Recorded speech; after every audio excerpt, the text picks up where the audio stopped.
The tarot card that sits on the side of the page today is the Eight of Swords. And the Eight of Swords relates astrologically directly back to the first 10 days of the sun's transit through Gemini, which we're almost to the end of on Wednesday. We're going to move to the Nine of Swords. We'll have a whole other different conversation about how we use our thoughts, plans, and conversations, how we use our day-to-day efforts for or against ourselves. So that's what air is about. Gemini is an air sign. Swords are the air in the tarot. Air is about your thoughts, plans, and communications, and especially the way that you use them. We have to think about the way we're thinking, right? We have to think about the way we are, what are the intentions behind the plans we're making, and what is the intention behind the words that we're speaking. So that's the whole essence of air. And in the case of Eight of Swords here, this is the case of a person who has used their thoughts, plans, and words to sort of put themselves in a corner, or put themselves in a situation where they don't see any real ability to move around, get out, or express themselves in any way, including what they need. So, we do this in all kinds of ways in our lifetimes, and fortunately, in my experience at least, we get sort of many little lifetimes in a big lifetime. So, you can probably look back on your life or look at your life currently and see a time when you agreed to things that put you in a position that felt powerless or helpless, or felt like you didn't have any expression, or you weren't capable of sort of doing your own thing and being yourself, right? Or if we didn't agree to it, perhaps we even if we didn't just acquiesce to somebody else's idea of who and how we should be, perhaps we actively went toward this ideal, and we used our thoughts and our plans to get to this ideal, that was a certain way of living, or a way of being, or that eventually we found out was not ideal for us, basically, and again has put us in this situation where we feel trapped, imprisoned, powerless. But this is self-sabotage, okay? And, it's tricky when you get into this situation because, sometimes you have the option of just having a realization, having the blinder come off and saying, oh, this isn't me. To heck with all of this. I'm not doing this anymore. And you say that to yourself, and you say that to the people around you, and you move on, and it's fine. But often once we've gotten ourselves into a situation like this, to have that blinder removed and to realize that we have lived ourselves into this situation that is really not any expression of who we are, and that we feel miserable and we feel trapped, that can be a really hard self-realization. And then the other hard self-realization is, now that I have my eyes opened, I can't necessarily go back to being blinded. So once that blinder comes off, and you see that you're not being yourself, and you see that you're not being authentic, and you see that you have either acquiesced to things that don't align with your best experience, or you have actually marched forward into things that you thought would align with your best experience, and it just didn't turn out to be the best experience. Now you've got to be honest with yourself and others about it. And so that can incur some losses, and we have to be prepared for that. And that's often why we stay trapped in situations that we have agreed to, because we don't want to incur that loss. We've built up all this great stuff around us, but if it's not stuff that we really want or love, or is allowing us to express ourselves truthfully, then it's not working for us. So something's got to give. Pluto here is trine with Mercury while being square with Venus. So, square with Venus, this is showing us where our insecurities are, okay? Where we look around for, reassurance, or we look around for reliability, stability from those trusted sources, and we don't find it. We can find ourselves sort of feeling out in the cold, standing alone, like, gosh, how did I get myself into this situation, right? But, Pluto is also trine with Mercury here. This is perfect positive functioning between Mercury retrograde and Pluto retrograde. And, this is giving us time to really to slow down and analyze and think about the details of situations. And it's giving us insight into the transformations that are coming up for us, the endings and the beginnings, the deep and total change that's coming up from the inside for us right now. So, the eyes are on this insecurity. It's not going to be able to be hidden. It's going to be expressed. You're going to notice it. You may even act out on it. And I'm inviting you to act in a way that pulls you closer to your higher, best idea of yourself. Your most well expressed and loved and supported version of yourself, right? So, really have that in mind, what that looks like for you. Or if you don't have that in mind, what that looks like for you, start to imagine it. Okay, we're in this Gemini new moon. It's really time to put your imagination on and think about the bigger, grander idea that you have for yourself, and journal about it, write about it, talk about it out loud, talk about it with somebody else who, can see you for who you are and who can support you in your plans. So, this is coming to an end right here, okay? We've got a couple more days on this card, and we're going to go talk about something else. And, honestly, 10 days is a good period of time to come to a realization about what's going on. And listen, if this isn't you, if you're not in a situation that you've talked yourself into, that you feel like you need to now find a way to talk your way out of, even though that means being honest, even though that means incurring some losses, if this isn't who you are right now, certainly you can think back and see what it's been like to be in that situation before. And we understand that everybody's moving at their own pace. Everybody's on their own path. So we don't know what other people are going through. We don't know what other traps people have set for themselves, because they're always putting on the brave face and they're saying, hey, this is great. It's what I asked for, right? So, this is just our invitation also to show grace to people when we see them in this situation. Give them a little break. Of course they're lying to you. They're lying to themselves and everybody else. Give them a little grace and a little space, a little opening into which they can step forward and be a little more honest with themselves. And with that said, I'm going to go ahead and mix up some cards while I remind myself and the cards that the sun is in Gemini. And like I said, Gemini is a time for mental stimulation. We want to hear new ideas. We want to learn awesome new stuff. We want to, read up on those things that we geek out about. For example, I love to watch stuff about astronomy on television. Astronomy is something I really geek out about. So sometimes I'll just put the astronomy channels that I like on full play and just let them play forward and ooh and ah at the television all afternoon while I'm taking care of my other business.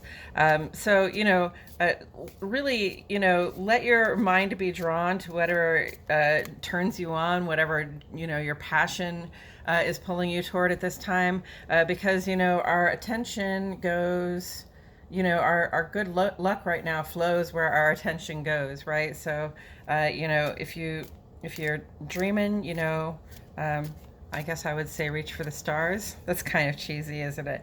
But no, if you're dreaming, put your attention on the part of your dream that looks like your best and most full expression, helps you feel like you can be yourself. Okay, so right, Sun in Gemini, new moon also in Gemini today. And new moon is like when you take a deep breath and you let it all the way out, and there's a little pause at the bottom of the breath before you breathe in again. And you can sit with that pause for a moment or two before you feel like you have to breathe in again. And the new moon is like the pause at the bottom of that breath. It is both the end of the lunar cycle and the beginning. Okay, so it's right. The new moon is the space right in between. And this is a time where we, stop worrying about the past. We stop worrying about what we're trying to get rid of, and we just pause and think about how things are going for us in our life right now. so that when the moon begins to wax again, we are in a present frame of mind to think about what the future is going to look like, or what it might look like, or what we would like it to look like, okay? And Gemini, Sun and Moon in Gemini, this is a great time to be planning for the future. So, I always say set goals for the next 2 weeks because the full moon is coming up, but set goals as far out as you need to. The bigger the goal, probably the more pieces you got to put together to do it. It takes a little bit longer, but it's going to be worth the work. So go ahead and make plans and set goals at this time after you take a little bit of a pause. And on the sun side of the page today, again, we had that sun conjunct moon, so that is the new moon. And again, an invitation to sort of stand centered in your creative power. You just finished up releasing things. You're getting ready to start creating things. And right now you can just pause and be. The ongoing column here, I've been using this pictorial approach because I just have a whole bunch of aspects and it was sort of crowding up the page. So, Sun is sextile to Jupiter just for today now. It has been with us for a little while, and it's a really golden good luck opportunity. These vibes will linger on a little bit, but after today, they won't be so much in full force. This is really like where your attention and focus goes, your good luck is going to flow. So, be paying attention and be putting your Mars initiative and action into the things you want to see expanding and growing, the things that you want to see coming in abundantly for you. Okay, and like I said, that's not just like checking your bank account all the time. That's that's getting out there and doing the hustle, right? Mars is conjunct to Jupiter right now, so this is really like act on that expanded vision of yourself. Act on what is growing and expanding for you. Act on that abundance you'd like to see in your life.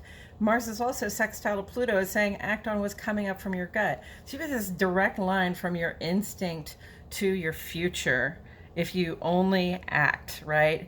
And this is cooperative, so your instinct is really cooperating with your will to act, that solar plexus chakra that keeps you moving forward into the world. And then that's in this conjunct. They are overlapping each other. You could go out and see them in the sky. They are right next to each other or overlapping when they are conjunct. And these are both visible planets. So, what comes up is coming out. Yes, Pluto trine Mercury. And what comes out is actionable. And when we take action on those things that we want to see come in more abundantly, our energies are expanded and our good fortune is expanded. Venus square Pluto down here is bringing up the insecurities, especially like if you reach out for some reassurance or something that normally steadies you and it's not available. Our insecurity can come up and say, where is this person, or why didn't that work the way it's supposed to? And is it because they don't care about me anymore, or is it because nothing ever works for me, that kind of thing. So then that can bring out some petty behavior, but remember, okay, while you're feeling insecure and thinking about doing something petty, backhanded, passive aggressive, what comes up is going to come out. Everybody's going to see that for what it was, and somebody is going to call it out, okay?